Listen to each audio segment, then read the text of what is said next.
Live with CDP Sports Talk, a weekly sports and entertainment podcast sponsored by Barry Cullen Chevrolet. Live on YouTube, Facebook, Twitter, Twitch, and LinkedIn.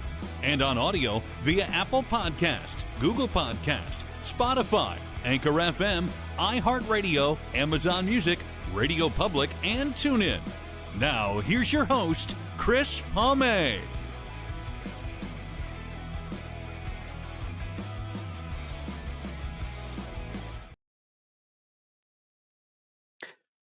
Good afternoon, everybody. Welcome to Season 12, Episode 9, overall 614 of Live with CDP Sports and Entertainment Talk Show, brought to you by Barry Cullen Chevrolet Dealership, located at 905 Woodlawn Road West in the Guelph Auto Mall. Check out their website, barrycullen.com, for the newest selection of new and pre-owned GM vehicles, along with their great selection of all-electric vehicles and Cadillac vehicles, as well as check out their great customer service there as well. You can call the dealership at 519-824-0210 and tell them Chris Palme sent you, or you can email them at info@barrycullen.com.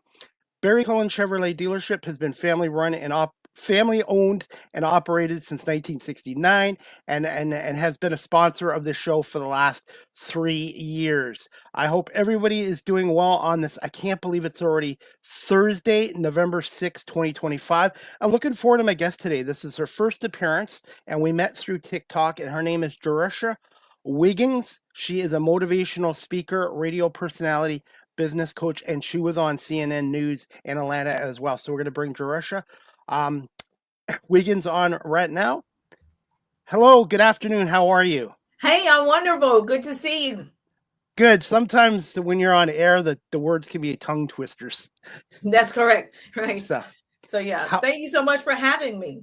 Well, thank you so much for coming on. And how we met was through TikTok, and I really enjoyed your TikTok lives and your videos, and you got quite the personality. National talent. Yes. So how are things doing in your neck of the woods? Everything's great. The one thing that I actually love doing is training, coaching, and inspiring people to push the limits and live up to their full potential, because my full potential takes off running in front of me every single morning. And I'm always trying to catch up to myself. And so, like you mentioned, I started in radio and television. That's the world that I came from. Love being an on-air radio personality. And then went on to television, and I worked as the liaison between sales and the producers at CNN. Loved the industry, hated the hours after I started my young family, and so I wanted more flexibility. And so, of course, in news, there's not really that much flexibility. It is demanding of your time, and I decided, let me try and build something where I have more time freedom. And so someone introduced me to working from home. I said yes. I started that on a part-time basis, and I can tell you, I put the time in. I put the sweat equity into building that home-based business, and I was so good at it, I was able to leave my corporate job years ago and haven't looked back since. And so that's how I ended up, building that first home-based business. And we was doing this all offline. I was not on social media, didn't have social presence, didn't have visibility. I was doing this all offline. And then it wasn't until everything shut down in 2020, I said, well, we're not outside. I need to go online. And that's when I started taking the online space a little bit more seriously. That's when I said, you know what, there's something here. I can have more people, more eyeballs on me through social media. And as you know, it's like 4.8 billion people who open up the app every day. And I said, this is it. This is where I'm going to land my plane. And so I've been showing other people how they can market and sell using social media. So that's how you and I met, through TikTok, me sharing actionable business tips and encouraging other people to do the same. You know what's funny, Jerusher? A lot of guests I've had on this show have switched careers around the same time as you and myself, because during the pandemic, 2020, that's when I started my career. I basically volunteered for a basketball team. They asked me to do camera work. I was scared, nervous, never done it before. And once I got a taste of doing camera work and the broadcasting bug, It led to my podcast show, which led me to being on radio.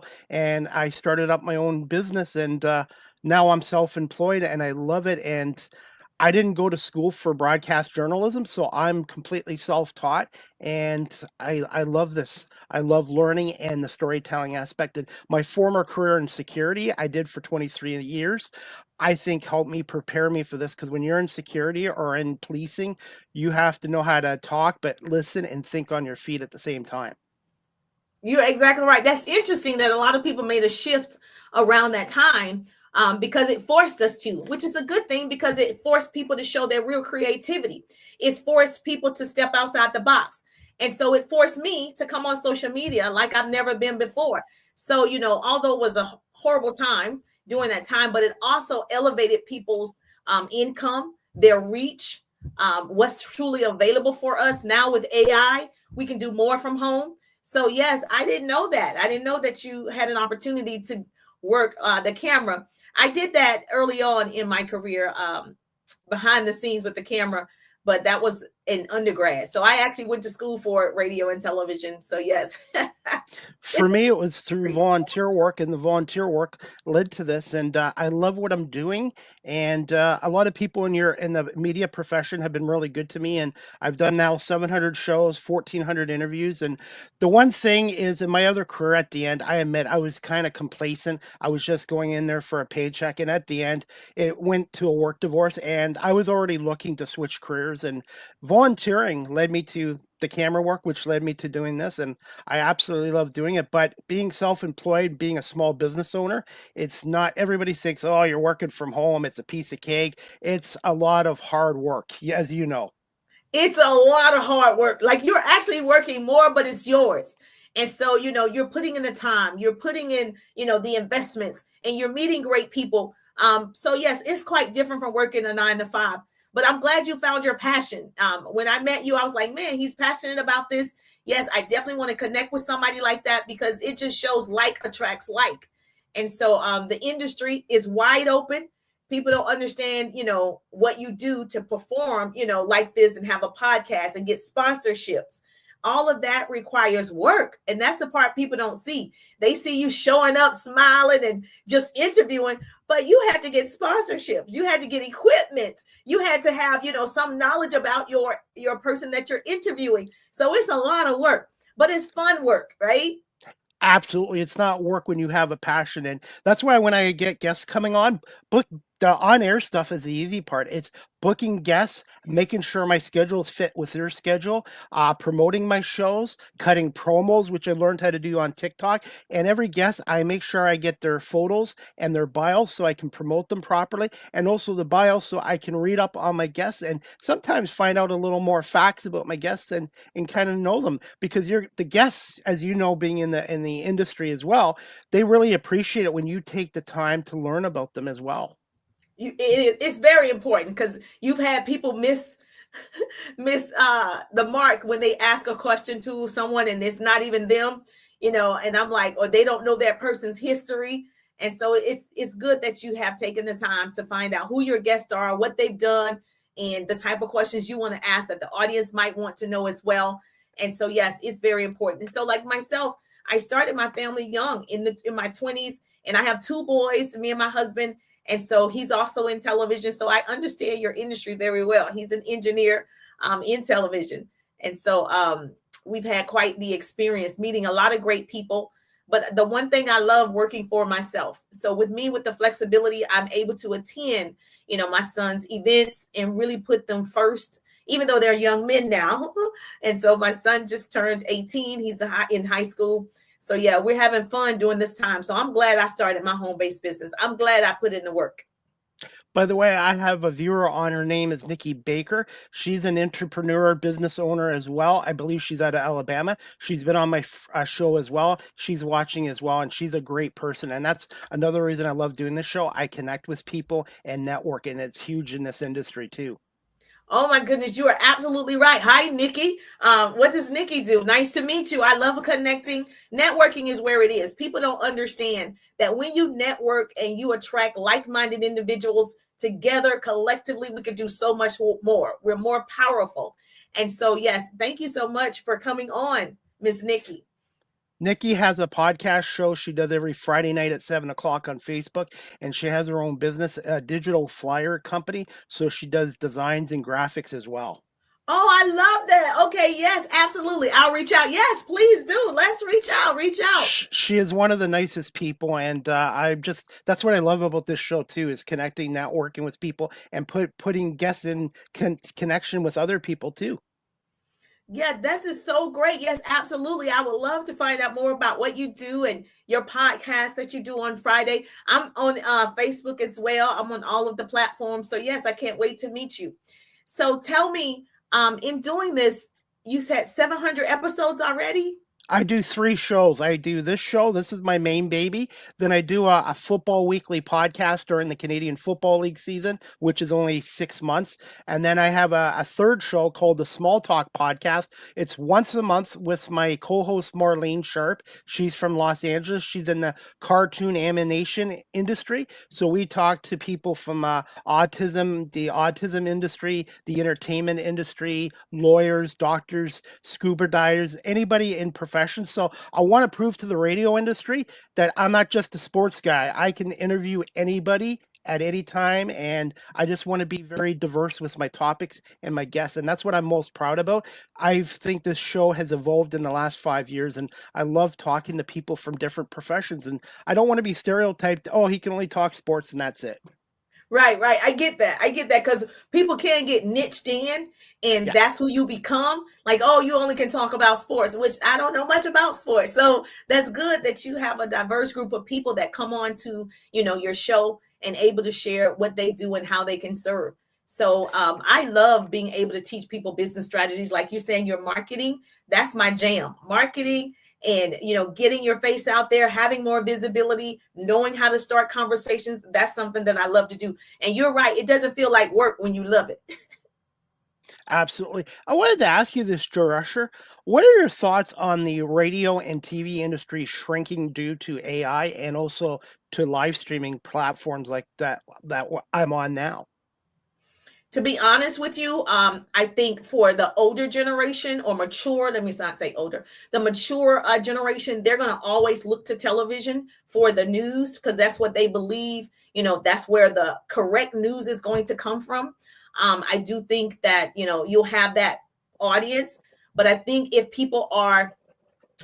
they were born in the 80s, well, even 90s really, and younger, like my son's generation, they look for the news through social media, through, and I think it's going to change eventually. I'd say the next 20 years, it's going to look differently. People are going to do things like this podcast, and they're going to be reliant on social media to find out the latest. Because I find on TikTok, I can find out the exact news and get better footage from people who are doing it just from their cell phone than waiting until a news anchor or someone actually does it on television. So I do think there's going to be a shift, but I don't think it's now. I think in the next 20 years, it'll be different how we listen to news and how we view the news. Totally. And I have another viewer on. He's from Buffalo, New York. He's got his own podcast show, the 716 Sports Blizzard. He wants to say hello, Chris and Jerusher. And he's also a big hockey fan, Go Sabres. So thank you, Robbie, for watching. He's one of my biggest supporters, by the way. Oh, good. Thank you so much. Yes, nice to meet you, Robbie. Good to see you. Nice to meet you. Thank you so much for joining in. And you know what the one thing is? I've been doing this for 6 years now, and when I cover certain professional sports teams, fans come up to me and they shake my hand and they recognize me, people I don't even know, and I'm like, wow, I never thought 6 years later I would be making a name for myself. I just focus on getting good guests like yourself and having good shows, and I'm just very, very humble, and I'm very appreciative of the opportunities I've been given so far. No, absolutely. Yes. And that's the way to be. And it sounds like, you're obviously going to be well known because you are making the contact and you are networking and you are getting great guests on your show. So, but in terms of television and radio, it definitely has changed. When I started years ago, it has changed a lot in how they put out the news as well. I like your content. So yes, it has changed a lot. And that's where I am excited about the future of social media and excited about what I can do even more using the platform in terms of a podcast or a show or some sort of connection with someone that we do something together using social media. I was on a radio station for a couple of years, done remotely from my home to a station in Georgia, Noonan, Georgia, WQEE 99.1 FM. Ryan O'Neill, who's the station manager there, gave me an opportunity. Unfortunately, I saw the cutthroat part of the media industry where the owners of the station, Jordan Communications, kind of cut the station out. So my show was one of the casualties. So as much as I love this industry too, radio, TV, media, it is a very tough industry to get into, and sometimes things happen where you have to change. And it's tough to maintain because things change, right? Shows get canceled or they no longer see the viewership in that show, and it's kind of random sometimes, so there's no 100% guarantee in it. And they change a lot. The anchors change, people move around, so that's a part of being in that industry. So, but if you own it like you're doing now, then you'll always be able to work and do the work that you love. Just like I wore this hat. I wear the hat, but I literally wear 9 hats. And I tell all my guests, any career that you're in, you're not going to always be the best at 9 or 10 different things, but it makes you more versatile and useful and more of an asset when you're in careers, especially in the media industry as well, to wear as many hats as possible. You're absolutely right. You're absolutely right. You definitely have to have, a gift to want to learn. The skills are important. Oh, yes, I say that a lot. Your vibe attracts your tribe. That should be put on a t-shirt. Yeah, I say that all the time. Your vibe attracts your tribe. It is so true. And so I think one of the things that I do love about, like you, creating your own space, making your own connections. And I think I would not have been able to connect with you and all the other people that I've had the opportunity to meet through social media had I only was, continued to stay where I was, and which was offline. But I just think now it's opened up. We have the whole wide world in our hand through our smartphones. And so I think we have a better opportunity of longevity because we own it. And we actually, in the consistency that you have, 3 shows a week, that requires consistency. Getting guests on, that requires dedication. So no, I just think it's actually better for a lot of people like you and I. Technology really has shrunk the world, hasn't it? It has. It has. Everything. Go ahead. And here's a funny story about me. I joined TikTok 5 years ago when I started first doing my podcasting. One of my friends, his name's Jamie Pagley, the Philly sports guy. He was doing podcasting before me, and I would use him as a mentor or to help me out, ask him questions. And he told me TikTok. And I'm like, that's for high school kids. It's for little kids. It's ridiculous. I'm not trying it. And I listened to him and I tried TikTok. And 5 years later, I've learned how to cut promos, create content, and it's been a really good tool for me. So this old guy has learned TikTok by giving it a shot and keeping an open mind. Me too. I'm an old person too. You're only 30. I wish.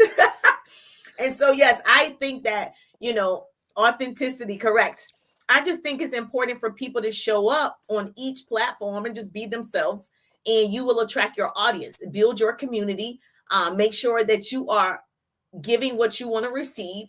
And I think it doesn't matter of the age. That's the beauty of being on TikTok. When I hear people say, oh, I only like, maybe IG, or I only like YouTube, I'm like, okay, that's fine. But if you have visibility on all of them, just imagine the impact that you could have. Just imagine the reach that you could have if you are actually taking advantage of all of them. And so when I worked in television, one thing that I used to tell people all the time, I don't put Coca-Cola commercial on one network. It's on all of the networks, the same commercial. And so, because they want people to see, their product. So I think you're the product. So I need to be on all of them. So yeah, I just think people limit themselves when they say, I only want to be on this one, when you can repurpose that content and just be on all of them. I'll be honest, when I started this 6 years ago, I had all my settings to private. And one of my friends said, look, Chris, if you want to get into radio and media, you got to set all your settings to public. And I did. So I had people kind of give me some advice and tips, and I listened to them, and it's really helped me out. And Nikki wants to say yes. And also, I wanted to ask you this too. How important is a mindset and support system? Because you're going to have people that support what you're doing, but you're also going to get your naysayers, skeptics, and haters out there as well.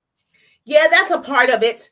The thing about putting yourself out there, and I'm glad you change your settings to public, because that's one of the things I teach. How can I purchase your product if it's private? How can I help, your service if it's private?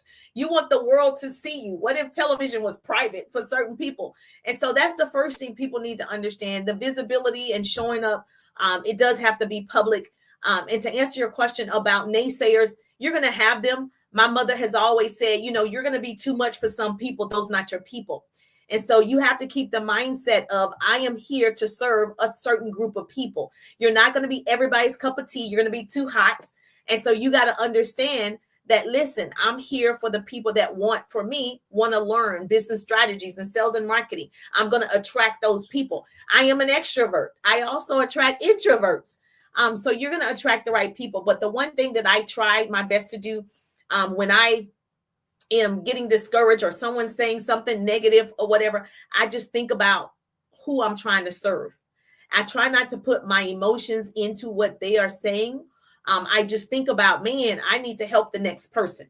So I'm always looking for the next person that I can help with the wisdom and experience and success that I have had. My hope is to shorten somebody else's learning curve. So I have to show up. I always tell myself I have to show up, because write this down. Your success is tied to somebody else's belief system.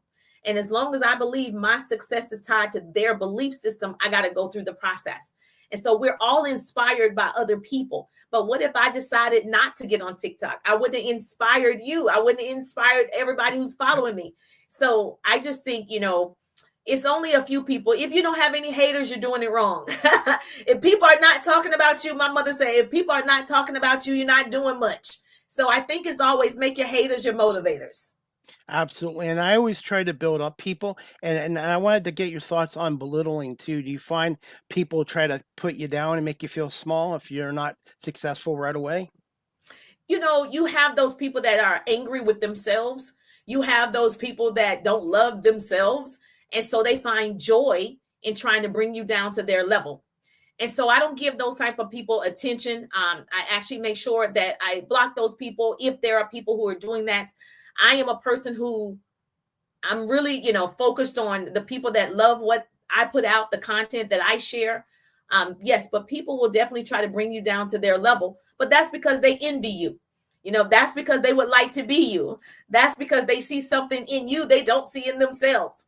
And so hopefully you keep going. You don't stop because someone dislikes the way that you talk or someone dislikes the way that you handle a situation, because you're not going to be able to please everybody. Everybody didn't love Mother Teresa. Everybody's not going to love you. And I also try to pay it forward. When I first started this 6 years ago, I had people give me advice, some tips, and really been helpful. And now I have younger generation asking me for advice and tips. So I try to pay it forward to what people did for me as well. I've been very lucky, and that's how I think you should do it. I totally agree. That's why I show up and I do that free training when I'm working out, because I'm just giving back. That is my moment where, yes, I am doing it because I have to work out and get my steps in, but I'm also sharing actionable business tips when I'm live. And this is free information that I give because I would want someone, to do it to me. And so that's why I encourage people to always, invest the time to learn something new every single day, because that's going to help you grow. The more you learn, the more you earn. And so every day I make it a point to show up and share what I know, shorten somebody else's learning curve, tell them, hey, this is a quicker way to get to where you're going. If more people did that, we'd all be super successful. We'd be multimillionaires. If more people actually gave the knowledge that they have. Most people are information hoarders. They have all this great information. They're just walking around smart and they don't share it. They don't, they hold it for themselves. And one day they're going to do something with it. And that one day never happens. Nikki's got another comment. If no one knows what you do all day, you ain't got no job, Tommy. I know that's right. Yeah, you got to let people know what you do. First of all, even when you come on, I introduce myself every single time.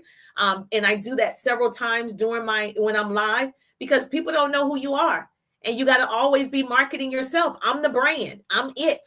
And so she's right. Nikki's right. You got to tell them, hey, this is what I do. I help people build their businesses using social media through my sales and marketing strategies. I say my background over and over and over. And so that's important for credibility, right? And also that you are experienced. You are the expert. You are the pro. And people want to know they can follow somebody that's going to take them somewhere they haven't been. So people don't follow parked cars. People go around. I live in a major city. Baby, if you are parked or stopped, people go around. And so you want to make sure you're moving forward and people can tag along and go to the top with you. And one thing too, I do have a strong work ethic, but it's not just working harder, it's also working smarter. And also you have to have that passion. If you don't have that passion, then maybe it's time to move on to another career. And I know there's billions of podcasts out there, but I prepare for each guest like I'm back on radio, and I take it seriously. And some of these podcasters don't understand how I get these guests, and it's like, because the body of my work speaks for itself. The ratings are going to come, but it's the body of your work. Every show you do is like an audition, and I tell some of these guys that as well. Take pride in what you're doing. Well, you sound like to me you got it right already. So because all the guests that you've had, 300 shows, 700 shows, 300 shows, 700 shows. Yeah. Yes, 700 shows, you're doing something right. And the ratings will come. I tell a lot of my clients that are in my coaching program, you want to focus on the purpose. The profit will come. Obviously, you're going to elevate. Obviously, you're going to make more connections. Obviously, you're going to get better at it. But you do have to have that consistency. Like you said, you have to show up. Even if it's one person, 5, 10, 20 people, eventually you're going to get there. You're just going to perfect your skill. And so I never look at the numbers. I just look at the value that I can give, because the right person is going to land on their ears. And so right now, what I see and what you're doing, you're consistently putting out great content, great value. You're making connections. And so people don't understand it's not overnight, right? You're going to take the stairs, not the elevator, but it's going to be worth it. And so, yeah, I just think even in any work, you got to have some passion about it, because most people stop in the process because it doesn't feel good. But if you know the end from the beginning, you'll stay empowered in the process. And most people stop. They get, discouraged. They feel like it's not happening. It's not happening fast enough. I've been there. It didn't happen fast enough for me on social media. It didn't happen fast enough. When it happened so quickly that we were shut down, that I was forced to get on here. And I just felt like, oh my gosh, I didn't know what I'm doing. I don't know how to maneuver social media. I'm have, a little challenges with technology. And I'm just like, I don't know how to press the buttons. I don't know what this means. I'm the talent. I just want to show up. And so it was forcing me to learn how to use each platform. And so that's a part of the process that most people don't like. And a lot of people feel like, I'm not technologically savvy. I don't know how to, work it, edit. Like you said, you learn how to edit. They don't know how to do those things. It is frustrating. It is very frustrating. Even if I get a new cell phone, I'm like, oh my gosh, I got to learn these new features. It's frustrating. But the process is where you grow. The process is needed. So you're absolutely right. Consistency plays a big part in your success level. And also, too, in any career you're in, you're going to make mistakes. And the only way you get better as a professional is to learn from your mistakes. And when you try to be perfect on TV or even on radio or even podcasting, more mistakes will happen. So just be true to yourself, but also don't beat yourself up over a mistake. Learn from it and improve from it. Why is that so good that you said that? Because when I got on social media, I started in groups going live. I was so nervous. And Really? People thought just because, yes, I'm always nervous. Like people thought just because I was in radio that social media would come easier. It didn't. It didn't come easy. It's still not easy to me, right? I can talk, but I still have to learn how to actually use the equipment. I still have to learn how to use the app. And I was hesitant to come on social media because I didn't know how to work it. And so you're right. It's one of those things where I wasn't confident in my ability to do that. But I also knew I couldn't stay stagnant, and I couldn't say, when are we going to open back up? I'm used to being face to face on a stage. I need to learn how to appear to the people here on social media. And so, yeah, people think that just because I have a background in radio and television, that social media is just a breeze. It's easy to talk to people. It's not. It's not. I like notes. I like to have a subject in mind. I like to know what I'm going to share. I just like to be prepared, because I've always been told, if you're not, prepared and you don't have a plan, you work for somebody who has a plan. And so for me, I like to be organized when I am on live. Just like I carry a pen and paper with me, because sometimes when you're listening to a guest, they can tell you things that you're already going to ask them. And that's the one thing a couple of these professional broadcasters have come on.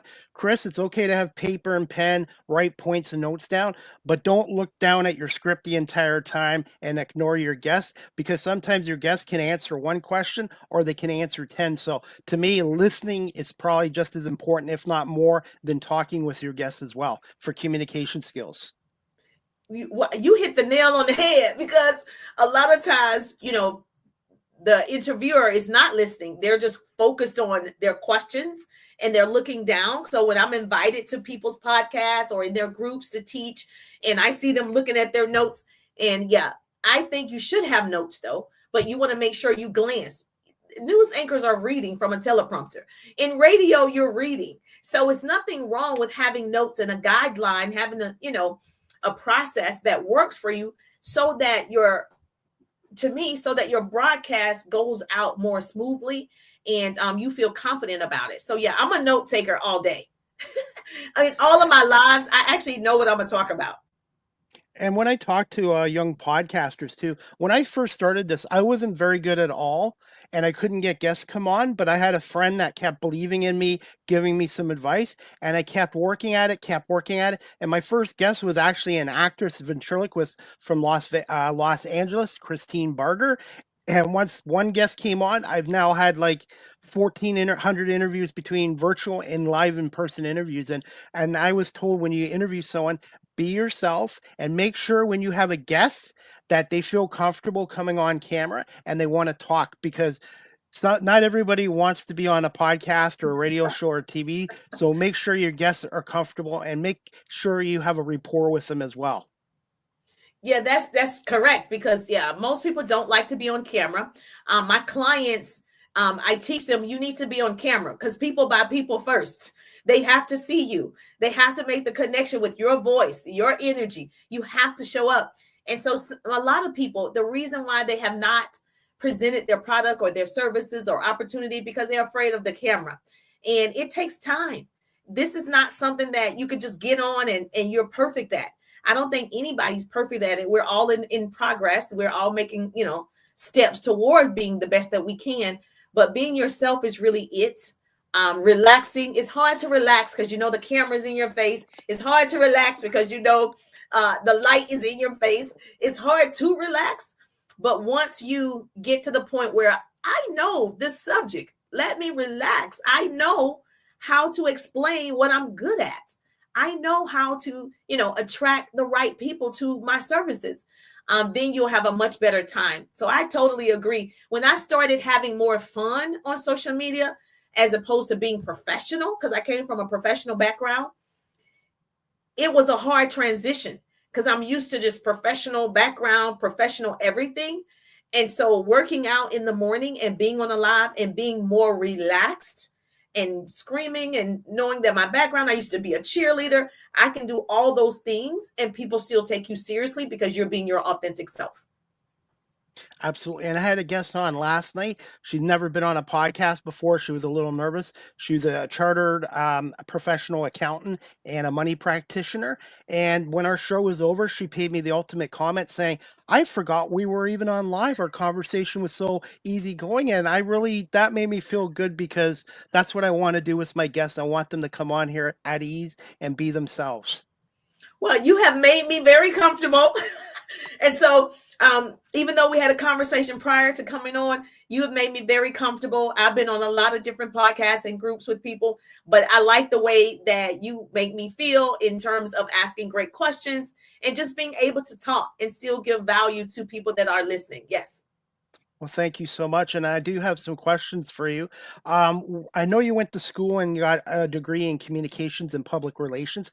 How important were those two degrees to your success? And did you have any early influences and mentors in your career or I later in your did. career?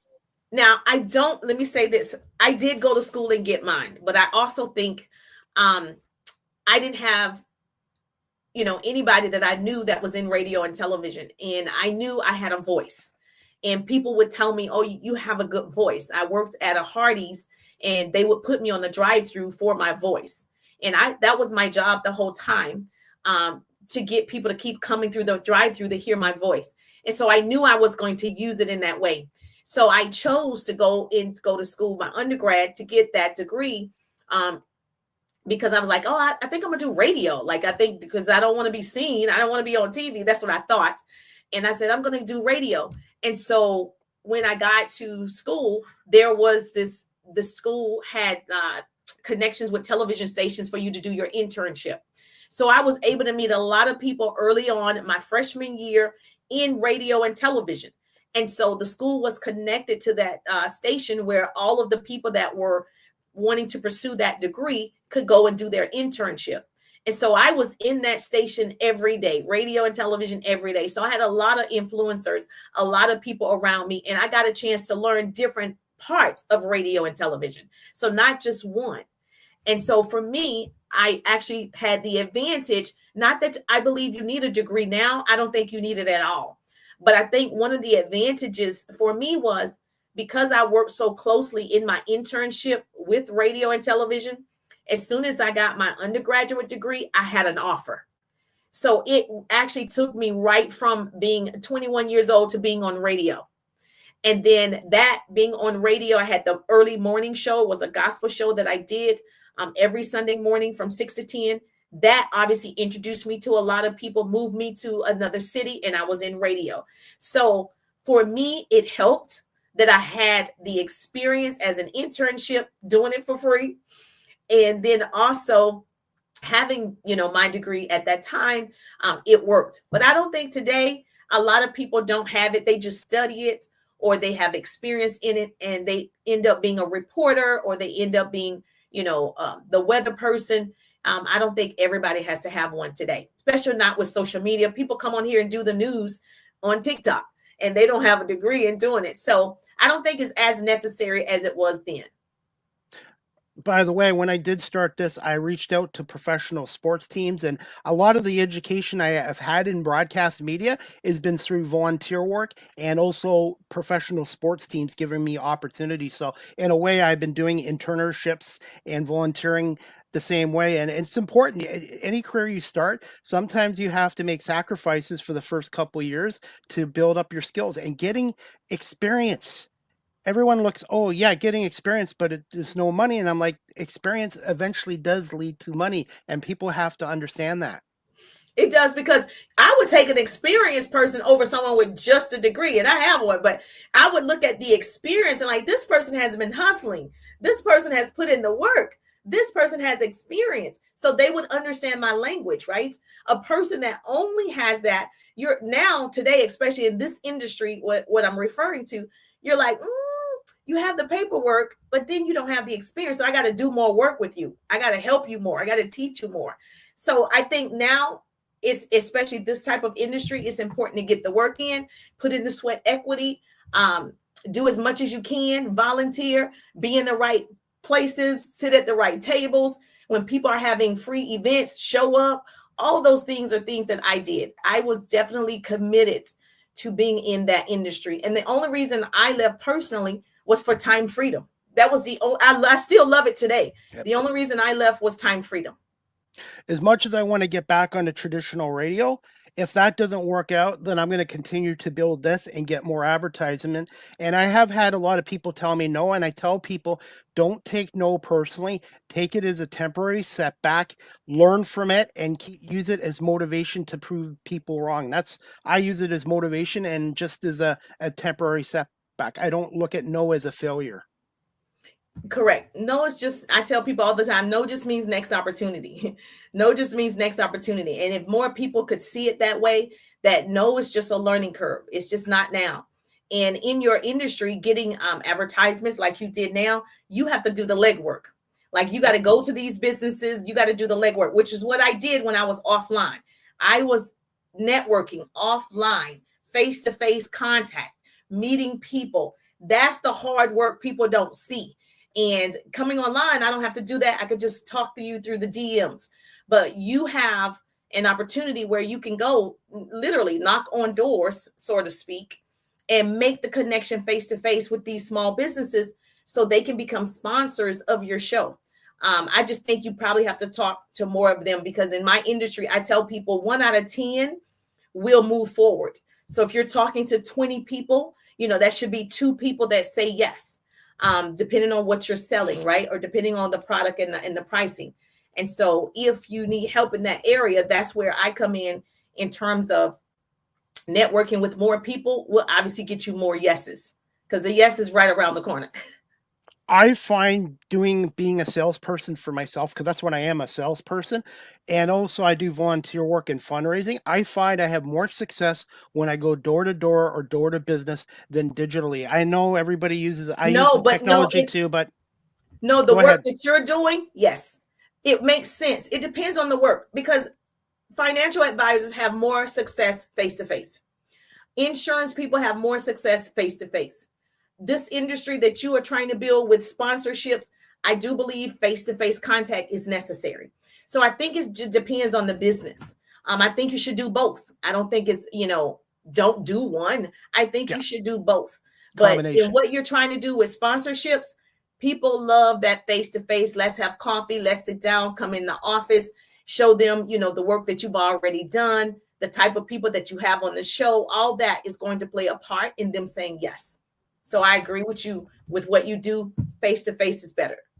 Just like I have digital cards, I have paper ones, and I have digital ones. So I can pass out my digital cards here on the internet, but I also have physical copies when I'm out in public and I meet people. They want to know more about me. I just give them my cards with a QR code. That's the big thing nowadays too, the QR code. Yes, I teach that. Okay, so inside my course, I teach people have a QR code. If you have to have a paper card, have the QR code on there. And let me ask you this. Are you getting their names and numbers?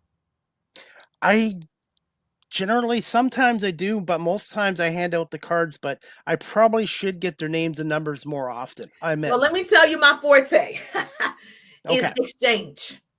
You've got to exchange.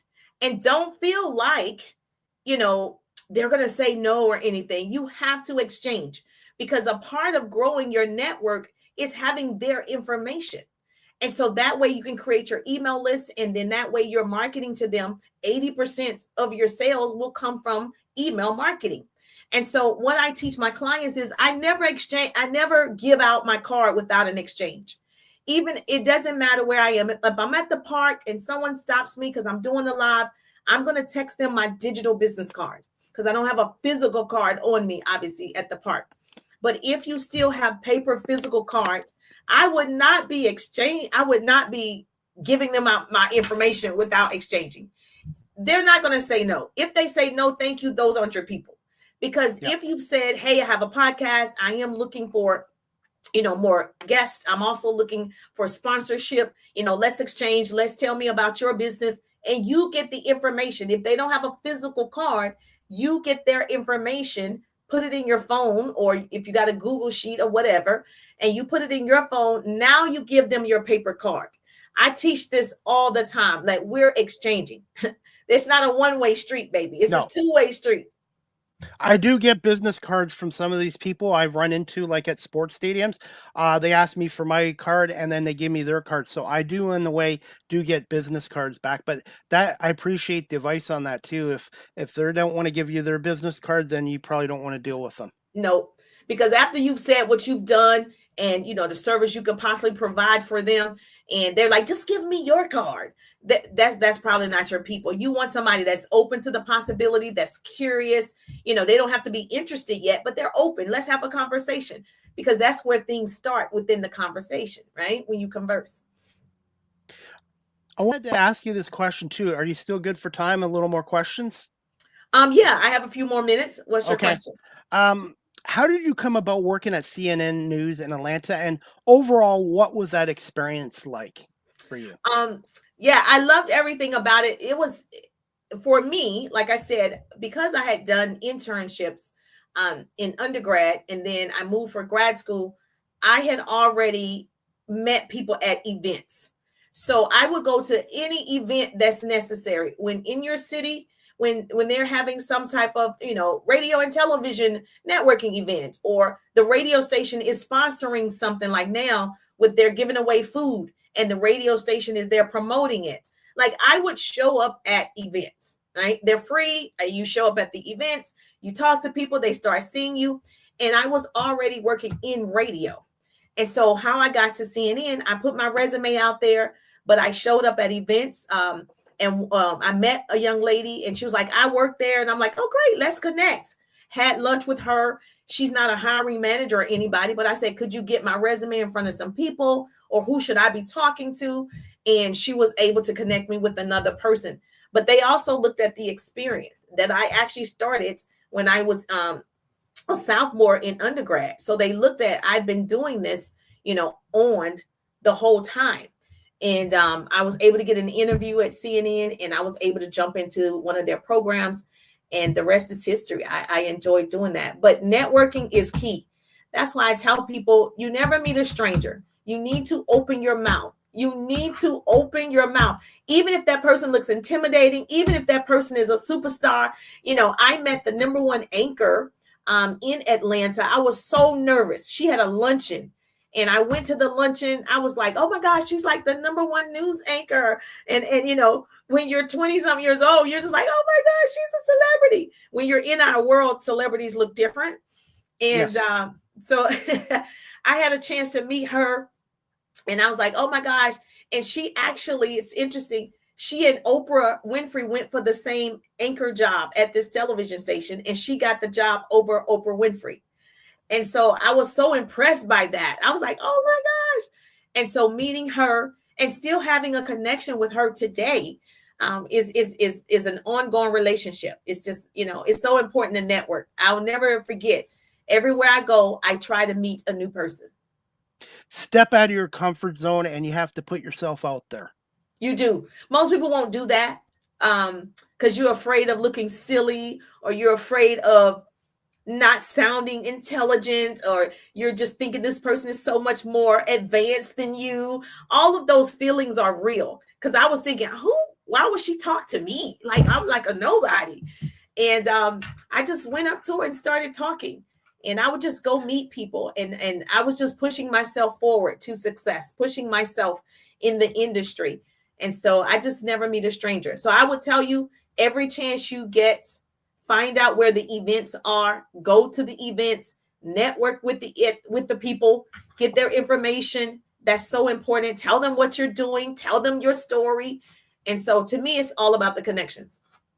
Never play small. Never. You're right, Chris. You're right. Never play small, baby. Not if you're serious, not if you're determined to do anything. You got to play big or go home. Jerusher, I wanted to ask you this too. What makes you such a great motivational speaker, and your abilities to connect with other people, including women? I'm always working on that. Thank you so much. You said great motivational speaker.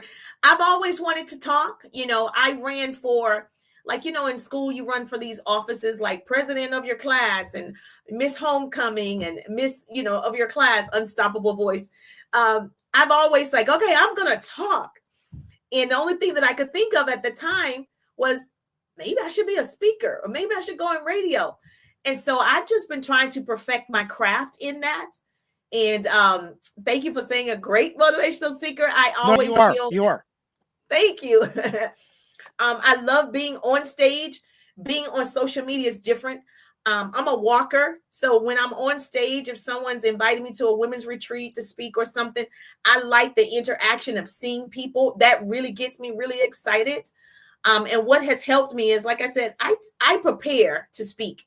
So I want to have a topic in mind. I want to have a great story that people can relate to. That's why I like to know the audience. If I'm talking to younger people, I need to find out what's cool. Ask my young boys, what's cool? What are people saying? So I can put that in my speech. I try to listen. If I'm talking to an older generation, I tell stories that they can relate to, that they remember. We remember jumping rope. That was an activity. My son never jumped rope. And so I try to make sure when I'm speaking, I know who I'm talking to, because I'm not talking to, just everybody. And I like to know the audience. So that's one of the things that I've learned to do is ask, like when I ask you, like, who is your audience? Who am I talking to? Who's going to listen to this? So I'll know I have the right stories and the right energy and information that's useful to your audience. That's one of the things that I do is I prepare. If someone asks me to speak, I'm going to be fully prepared. Do your homework. Yes. Do your homework. Yeah. Whatever you do in any career, always prepare and do your homework, because professionalism goes a long ways by being prepared. Yes. And so, and how I connect, I relate. I try to relate to people, even if it's a younger generation. I'm in the middle. So I try to relate, make sure that I am referencing things that they know, because I want to evoke an emotion. When I speak, I want to evoke an emotion. And I want people to be like, man, that was You did that with me. When I first connected with you, I liked the way you talked. I loved your passion, your positivity, and your energy. And that's what connected me with you and many of my other guests that I've had from TikTok and other social media platforms. Yeah, so that's what I want to captivate people when they hear my voice, and I practice using the voice. So that's really a lot of it as well. Can you just tell us quickly about being an on-air personality with CWRnetwork.org? And do you feel the radio industry is going to continue to shrink? Unfortunately, I do think the radio industry will shrink. How I connected with CWRnetwork.org on social media. True story. So I started showing up, like I said, in 2021. And I was doing motivation and inspiration and sharing business tips on Facebook. And someone like you saw me and said, hey, can I interview you? I'm like, sure. So I interview with this person and they're like, I have a spot on a radio station. It's in New Jersey and it's called CWR Network. And I know the owner and he has a slot available for motivation. Would you like it? I'm like, I don't know. And they was like, well, you're going to have to upload your information and send it to the radio station. They'll put the commercials with it. You're just going to be, have your own show. And I'm thinking, wow, just from being on social media, I'm being offered a job. I was like, wow. And so again, like you said, consistency and showing up, because you don't know who's watching. I had no idea. That was not something I was looking for. So I met with the owner of the station and we spoke, and I said, I want to be able to be myself. I don't want to feel like I'm back in a 9-to-5, like a job. I want to be able to talk on subjects that I want to discuss and make sure it makes sense for my brand. And so we came to that conclusion that, yes, you can do that. It's motivation, inspiration, business tips. And that's what my show was called. And that's how I connected with that person. And I did that for 2 years, 2.5 years, 2021 to 2023 and a half, somewhere in there. And I met them using social media. So that's how, but I absolutely think, and then eventually they closed down. So when you're asking me, well, they're still there, but they changed the format.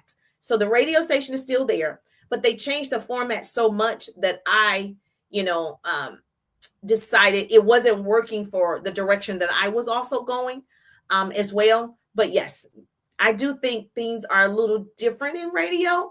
And even how we do radio, like the station is in New Jersey, but I'm in another city. Just like with the newspaper industry too, it's diminished, and now everything's all digital too. And in the media industry, you have to be flexible and you have to be ready to move on at any time. You do. It's not, it's not, like I said earlier, it's not a guarantee. Most people have contracts. So your contract is 2 years, 3 years, maybe 5. But usually, you have a contract. And once you get to the end of that contract, then they'll decide if, they want to use you again, or they want to get a different face or a different voice. So you just got to be prepared to move. As we wrap up this show, I wanted to ask you this too. What are a couple words? I was going to say four, but what's a couple words to describe yourself? Oh, that's good. I don't know if anyone's ever asked me a couple of words to describe myself. One, I'm an extrovert. I like being loud because I don't know. So one, I'm an extrovert, and I do love people. I think the biggest thing is I love to see people grow. I love to see people excel in what they want to achieve, and I want to motivate and inspire them to do it. So I'm a big cheerleader. I think one of my biggest traits is the biggest cheerleader someone could have in their corner. Because even when you don't believe it, I still believe it. Even when you think it's not possible, I still think it's possible. The words impossible says I'm possible. And so even with my boys, and my son is trying to get, some deals and contracts and scholarships. I'm like, it's possible. He's like, I can't go to that school. I'm like, no, you can't go to that school. So that's one of the things I do very well is I'm going to always be the biggest cheerleader in the room. I want to push people forward to success. The other thing that I can say about myself, I'm passionate about my work.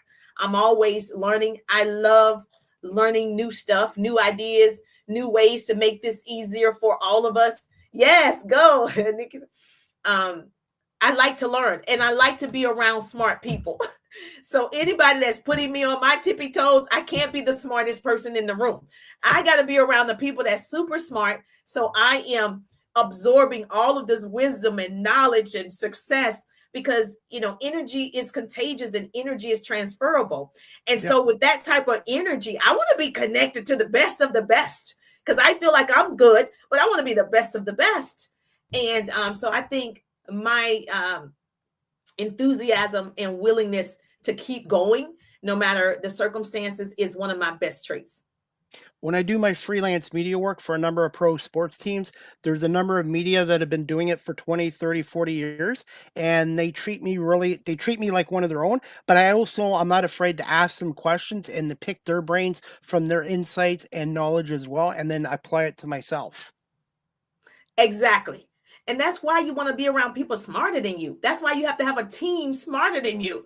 Like who wants to be smarter than everybody, right? So yes, you got to and ask great questions. When I'm around people, I'm always asking questions because I have a lot of questions. There's no such thing as a dumb question. Yes, you said it. You took it right out of my mouth. There's no such thing as a dumb question. There's been some people, like coaches and athletes, where I felt a little intimidated, but when I ask them the question, they answer it, and I'm like, wow. So yeah, if you ever have a question, just ask it, and they'll answer it, and that's how you get ahead. One thing before we wrap this show up, what's some fun facts or one fun fact about yourself that your fans might not know about you? They might know it about me, but one fun thing about me is one, I like to have fun. I like outdoors. People kind of think I like to be inside, but I love to be outside. I like outdoor activities, riding the bike, just being out in nature altogether. I am an outside girl. Okay. So that's one thing they might not know. The other thing is I'm an ice cream lover, and I'm addicted to hard or soft ice cream. Hard or soft? Hard. Favorite flavor? Millennium from Bluebell. I actually trying to get a brand deal with Bluebell. I eat the ice cream so much I need a brand deal. So Millennium is my favorite ice cream with Bluebell, but I've tried every flavor. So that's something people might not know. That's why I have to work out because that's my weakness. That's my weakness too, and that's my next goal is I got to start looking after my body better. Because if you don't look after your body, correct, it's like body's like your car. If you don't look after it, eventually it'll break down, and then you won't be able to do what you want to do. So that's my next goal, and maybe you can become a motivator of fitness for me as well. Because that's something I need to. I've lost weight before, but the hardest part is maintaining it because sometimes you get stressed out, and then you go back into your bad habits again, and then the weight comes back on. You're right. So that's why I walk and do the live to be healthy and wealthy at the same time. Finally, where can you just tell our audience a little bit about your website and also some of your services that you provide, and how can people who are watching this live stream or on audio can get in touch with you? Well, a couple of places. I'm on all social media platforms at Jerusher on each one. So it's the Aberstan, Jerusher is pronounced Jerusher. It means inheritance. So I'm on at Jerusher on Instagram, YouTube, TikTok. I'm at Jerusher. And so that's how you can find me on social media. If my services, I teach people how to build their businesses using sales and marketing strategies. I've been in sales and marketing for over 20 years. That's my jam. So you can attract your ideal clients, how to start conversations that convert. And so everybody needs clients and leads, and you want to expand your business. And so we need to network. And that's what I was saying with you, Chris, is the networking has really helped me become successful, is I network all the time. And that's the part that scares most people and stops most people. And so I teach you how to do that inside my 3-day ride business course. And I'm actually have a promotion right now. So in my course, if you were to get inside the 3-day ride, I teach you how to have unlimited leads, but the course is going to run, normally it's 3 days. That's why it's called the 3-day ride, but you will be able to work with me personally from now until the end of the year, this year to December 20th. So we'll have an opportunity to work together and work on your marketing and sales strategies inside the 3-day rides business course. So that's what I have. I would love to see you again on my platforms. If you're watching, let me know that this is where we found each other in the Chris's show. Any plans for a future book? And when is your next scheduled TikTok live for our audience? My next TikTok is in the morning from 10 to 12. I do a workout and I teach business strategies doing that workout. So tomorrow morning between 10 and 12 Eastern time. And the next question was? Ask the host CDP a question segment. Do you have a question for me? I do have a question for you. So in creating this lovely space for people like myself, where do you see yourself growing with this? Is it something that you absolutely want to be in radio and interviewing people, or do you want to continue growing this podcast to a bigger scale? I originally wanted to get back into traditional radio, but right now here in Ontario, they seem to want to focus on the college kids, and I've been turned down. I've been turned down a few times, but you know what? I just use it as motivation. So if I can't get back into traditional radio, I will continue to work on expanding this. I have over 500,000 views on my YouTube channel. I have listeners listening to this show in 70 countries in the world. So I want to continue to grow and build this brand. And you know what? With today's technology, you don't really need to be in a radio station anymore. And I think I've evolved this show in the last 6 years, and I still have things I have to work on and get better at as well. But I really have a strong passion for this, and I love talking to people. I've had guests on that were 18 years old. I've had guests on that are 80 years old, and I don't care about your age. I don't care about your ethnicity. If you have a story and a career that you'd like to share, this platform is an open platform to anybody that wants to come on here. I love that. I love that. I was definitely going to say, I never was in the radio station. When I worked for CWR Network, I wasn't in the radio station. I never even seen it. I did that show from home. So you don't have to be in the same city to do a radio show if that's the goal for you.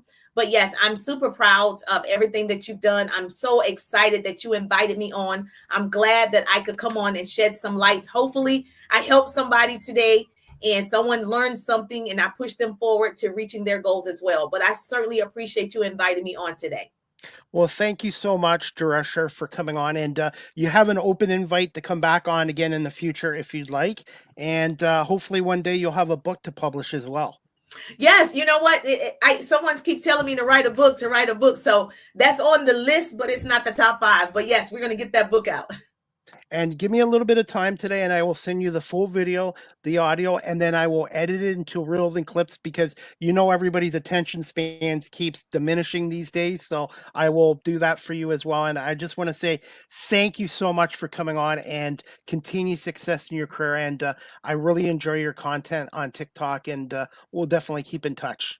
Thank you so much. Thank you to everyone. Thank you so much for having me. Have a great day, Chris. You too. Thank you so much. You're welcome. Bye-bye now. Bye. All right, everyone, that concludes season 12, episode 9, overall 614 of Live with CDP Sports Entertainment Talk Show, hosted by yours truly, Chris Palme. I want to say thank you to my guest, Jerusher Wiggins. She's a motivational speaker, radio personality, and business coach. And we're going to play a little clip from her YouTube channel as well. Her YouTube channel is Jerusher Wiggins on YouTube. Subscribe, like, and share. And this is just one of her little clippets or shorts from her YouTube channel, content planning. Are not planning out your content, you are doing it wrong. You better write this down. Here's how I plan out 7 days worth of content in a short period of time. Start with daily themes so you never run out of ideas. Monday could be Motivational Monday or Money Making Monday. Tuesday could be Testimonial Tuesday or Tell Me About It. Wednesday, what I'm working on Wednesday. Then keep going for the rest of the week with themes your audience loves. Pretty people, batch all of your captions, pick trending audio, opt them into your 7-day content calendar. Drop 7 in the chat. I'll send you my 7-day content calendar so you can get started this week. If you are... That clip was courtesy of Jerusher Wiggins' YouTube channel. Subscribe, like, and share. And I want to say thank you to Jerusher Wiggins for coming on here again today. And I do have another announcement to make as well. The next Live with CDP Sports Entertainment Talk Show, brought to you by BarryCullin.com, is going to take place on Wednesday, November 12th at 12 p.m. Eastern with a friend of the show. He's been on my show a number of times.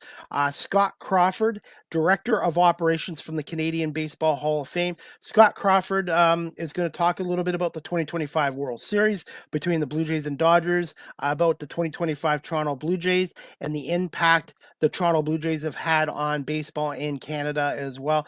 And if you've never been to the Canadian Baseball Hall of Fame, check out their website, baseballhalloffame.ca, or you can visit the Hall of Fame at 386 Church Street in St. Mary's, Ontario.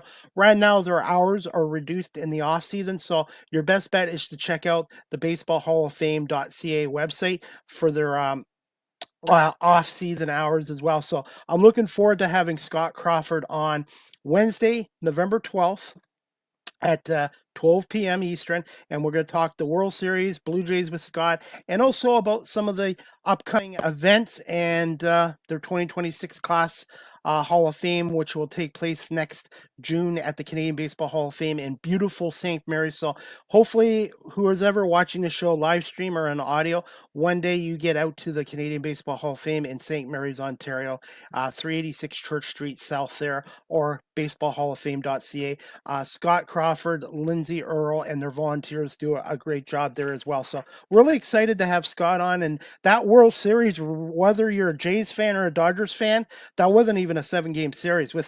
I figure with all the extra innings games they played 18 innings in game 3, 11 innings in game 7. They really played 8 games. So I say the Dodgers beat the Blue Jays in 8 games and not really 7 games. But in the Blue Jays announcement today too, looks like bench coach Don Mattingly is leaving the Toronto Blue Jays. And the good news is Shane Beaver has decided to stay with the Blue Jays for one more year at $16 million. So Shane Beaver will be back with the Jays next year.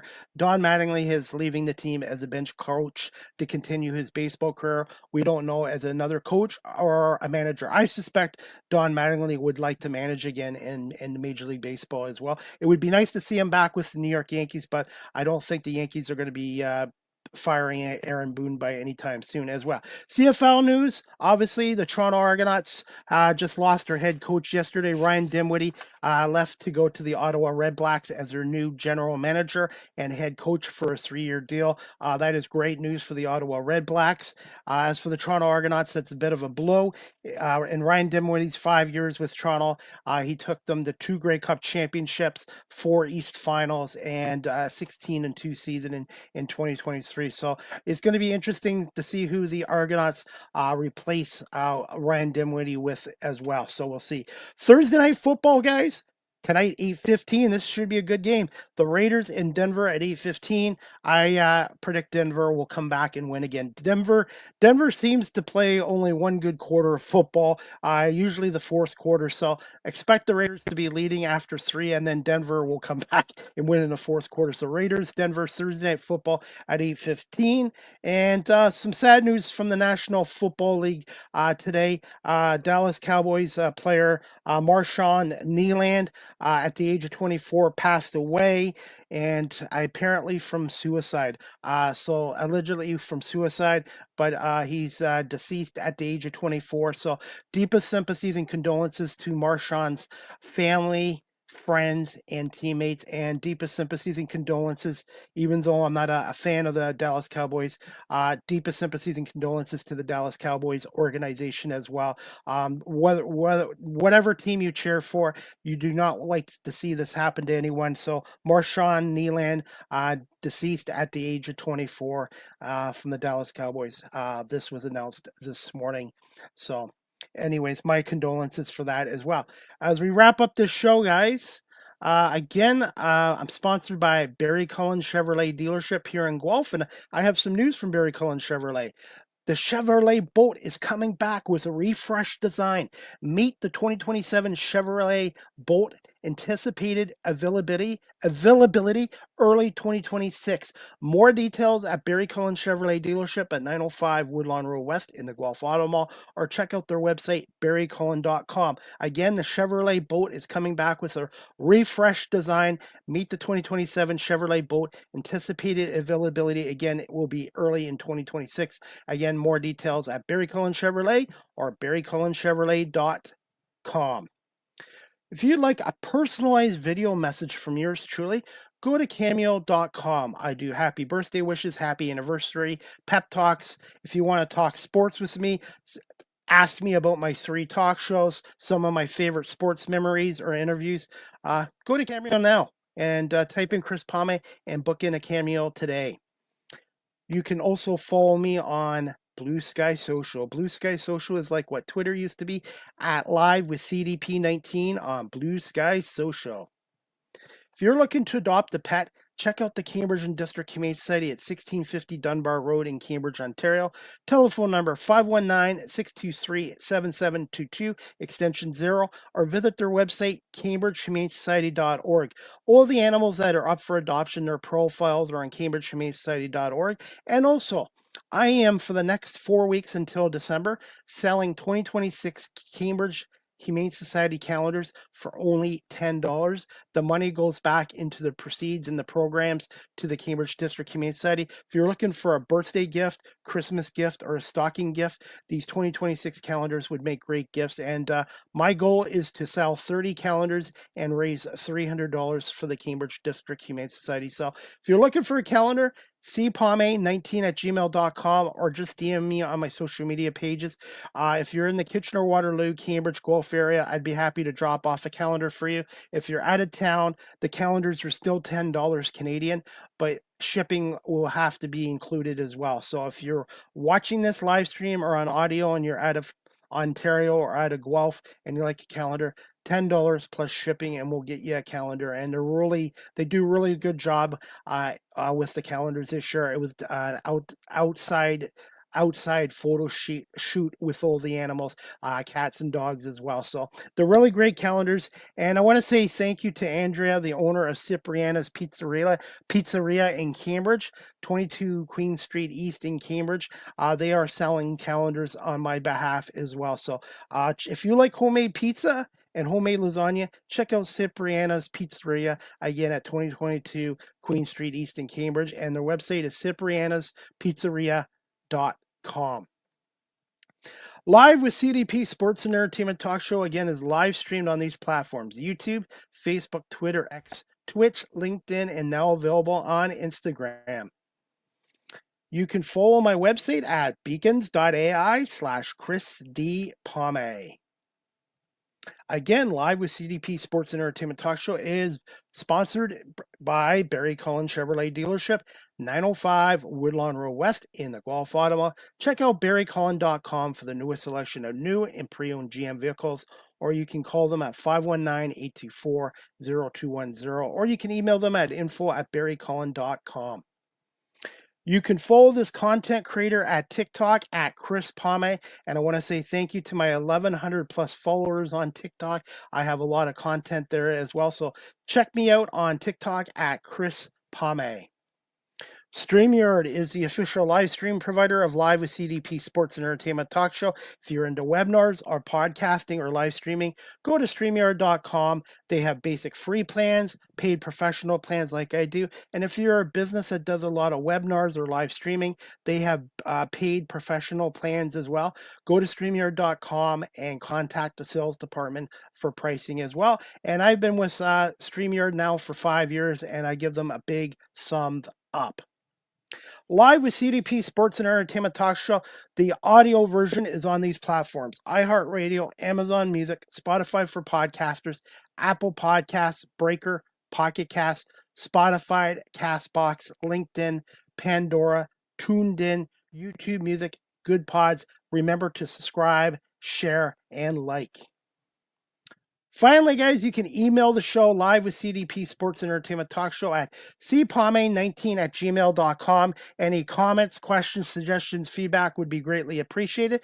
And also, if you'd like to contribute to my YouTube channel and my talk shows, you really like my media content and you'd like to contribute, I am on PayPal, cpame19@gmail.com, and type in Chris Pame on PayPal if you'd like to support and contribute to my YouTube channel and my media work, which I do put a lot of good content on as well. Finally, you can follow me on Facebook, Twitter X, Instagram, Threads, LinkedIn, Blue Sky Social, everywhere except Snapchat. And remember to subscribe to my YouTube channel, Chris Pame Live with CDP Talk Show. Subscribe, like, and share there as well. And that wraps it up, everybody. I've had a busy week. This is my 5th show in 7 days. And I want to say thank you to my special guest today, Jerusher Wiggins, who's a motivational speaker, radio personality, and business coach, and former CNN news anchor, for coming on here today. And that is about it. Again, Thursday night football.